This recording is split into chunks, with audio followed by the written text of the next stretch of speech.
शहर से बहुत दूर अलीगढ़ नाम का एक बहुत पुराना गांव हुआ करता था। ये गांव चारों तरफ से जंगल से घिरा हुआ था।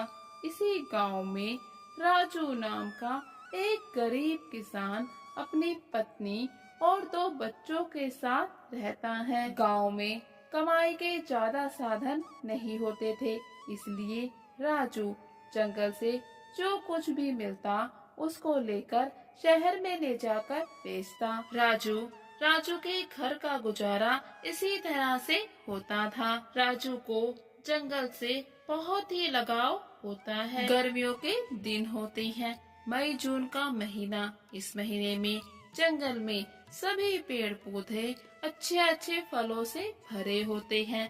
राजू को भी बेचने के लिए बहुत ही अच्छे और मीठे रसीले फल मिल जाते हैं। और फिर इतने सारे फल देखकर राजू कहता है, अरे आज तो मुझे इतने सारे आम मिल गए, इन्हें बेचकर मुझे बहुत ही अच्छी कमाई हो जाएगी।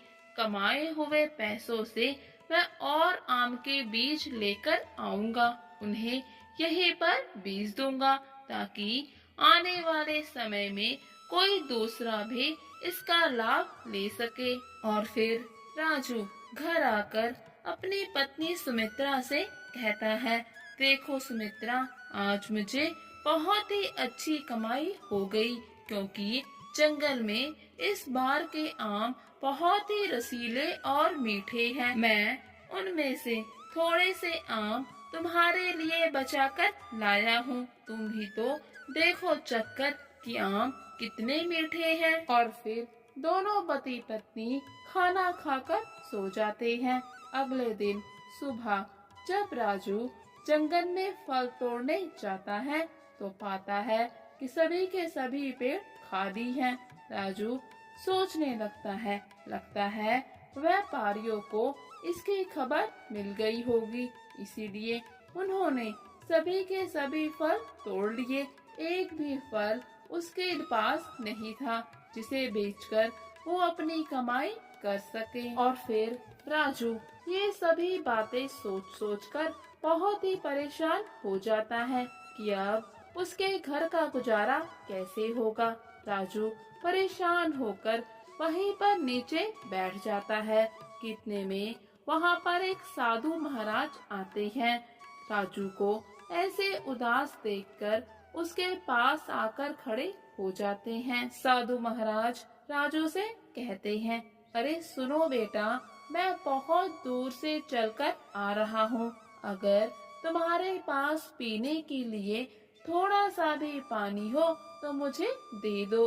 राजू साधु महाराज से कहता है, लेकिन बाबा मेरे पास तो पीने के लिए पानी नहीं है। और फिर राजू जंगल में बहने वाली नदी के बारे में साधु महाराज को बताता है कि जंगल में उस और एक नदी बहती है, आप चाहें तो वहाँ जाकर पानी पी सकते हैं, लेकिन मैं खुद भी कभी उस नदी के पास पानी पीने के लिए नहीं गया, इसीलिए मुझे पक्का नहीं पता कि वहाँ पर कोई नदी है भी या फिर नहीं। राजू की बात सुनकर साधु महाराज राजू से विनती करते हैं कि मैं बहुत ज्यादा थक गया हूँ, मैं और ज्यादा नहीं चल सकता, इसलिए क्या तुम मेरे लिए पानी ला सकते हो। राजू दिल का बहुत ही सच्चा और नेक इंसान होता है। वो साधु महाराज को मना नहीं कर पाता और पानी की तलाश में निकल पड़ता है। बहुत दूर चलने पर भी नदी नहीं आती। राजू सोचने लगता है, मैंने तो उस नदी के बारे में सिर्फ सुना था, ना जाने वो नदी है भी या फिर नहीं। राजू सोचता है, क्यों ना थोड़ी और आगे चलकर देख लूं, वैसे भी मैं चलते चलते बहुत दूर आ चुका हूँ। और फिर जंगल में आगे चलते चलते आखिरकार राजू उस नदी के किनारे पहुँच ही जाता है। राजू देखता है कि शायद वो तो किसी अलग ही दुनिया में पहुँच गया। यहाँ पर चारों तरफ बहुत सारे पेड़ पौधे होते हैं जो कि अलग अलग तरह के फलों से भरे पड़े हैं। राजू ये सब देखकर बहुत ही हैरान हो जाता है। वो देखता है कि सभी फल कितने ज्यादा सुंदर हैं और साथ में स्वादिष्ट भी हैं। फिर राजू मन ही मन में बहुत खुश होता है कि अब वो यहीं से फल तोड़कर शहर में जाकर बेच देगा। उससे उसको अच्छी खासी आमदनी हो जाएगी और साथ में ही उसके घर का गुजारा भी हो जाएगा। लेकिन तभी राजू के मन में ये ख्याल आता है कि न जाने इतने घने जंगल में ये पेड़ किसकी हैं। हो सकता है किसी ने इन पेड़ों को लगाया हो, वो भी उसकी आमदनी का जरिया हो। मैं ऐसे किसी से बिना पूछे इनसे फल नहीं तोड़ सकता, इसलिए मुझे यहाँ से अब जाना चाहिए। राजू जैसे ही वापस जाने के लिए पलटता है तो एक पेड़ से आवाज आती है, अरे राजू कहाँ जा रहे हो, रुको जरा सा। फिर वो पेड़ राजू से पीने को पानी मांगता है और कहता है, वैसे तो मैं नदी के बहुत ही पास हूँ, लेकिन फिर भी पानी नहीं पी पाता।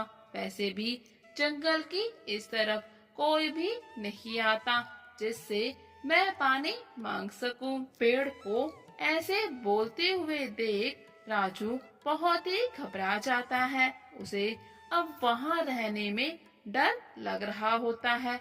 वो सोचता है, मैं कैसे मायावी जंगल में फंस गया हूँ, मुझे यहाँ से जल्दी निकलना होगा। तभी पेड़ कहता है, राजू तुम घबराते क्यों हो, मैं तुम्हें किसी भी तरह का नुकसान नहीं पहुँचाऊंगा। और फिर राजू पेड़ की बात मान लेता है और उसकी जड़ में थोड़ा सा पानी डाल देता है। पेड़ राजू से कहता है, अरे राजू यहाँ जंगल में कोई भी नहीं आता, इसलिए हम सभी पेड़ कई दिनों से प्यासे हैं। जब बरसात होती है तभी हम पानी पी पाते हैं।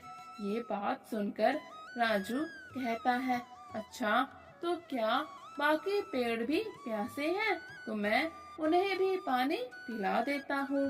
सभी पेड़ों को पानी पिलाने के बाद राजू उस आम के पेड़ पर वापस आता है और आम के पेड़ से विदा लेता है। तभी आम का पेड़ राजू से कहता है, रुको राजू, मैं तुम्हारी सेवा भावना देखकर बहुत ही खुश हूँ, इसीलिए तुम जितने चाहो उतने फल लेकर जा सकते हो।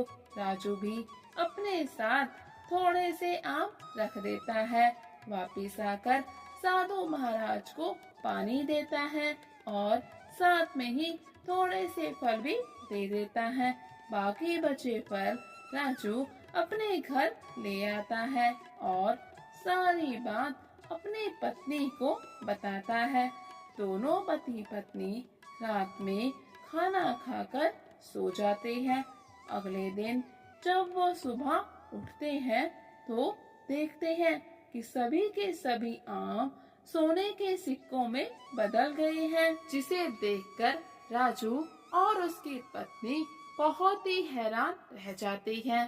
फिर राजू की पत्नी कहती है, लगता है वो पेड़ कोई मामूली पेड़ नहीं था, वो एक जादुई पेड़ था। और रही बात साधु महाराज की, तो वो भी कोई साधारण व्यक्ति नहीं थे, वो भी हो ना हो ईश्वर का ही रूप होंगे। इतना कहते ही साधु महाराज उनके ही घर में प्रकट हो जाते हैं और कहते हैं, बेटी तुमने बिल्कुल सही पहचाना, मैं खुद ईश्वर हूँ।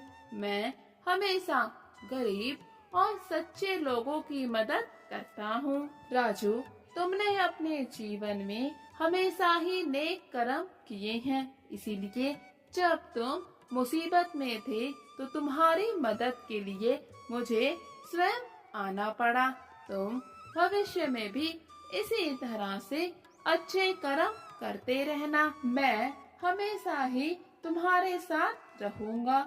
जब भी तुम्हें मेरी जरूरत होगी तो उस समय मैं किसी न किसी रूप में प्रकट होकर तुम्हारी सहायता जरूर करूंगा। इतना कहकर भगवान वहाँ से चले जाते हैं और फिर राजू भी सोने के सिक्कों को बेचकर गांव में अपना एक नया घर बना लेता है और अपनी पत्नी और बच्चों के साथ एक खुशहाल जीवन जीने लगता है। तो दोस्तों, आपको हमारी कहानियाँ कैसी लगती हैं? हमें कमेंट करके मोटिवेट जरूर करें और हमारे चैनल को सब्सक्राइब कर दे, वीडियो को शेयर कर दे। Thank you friends.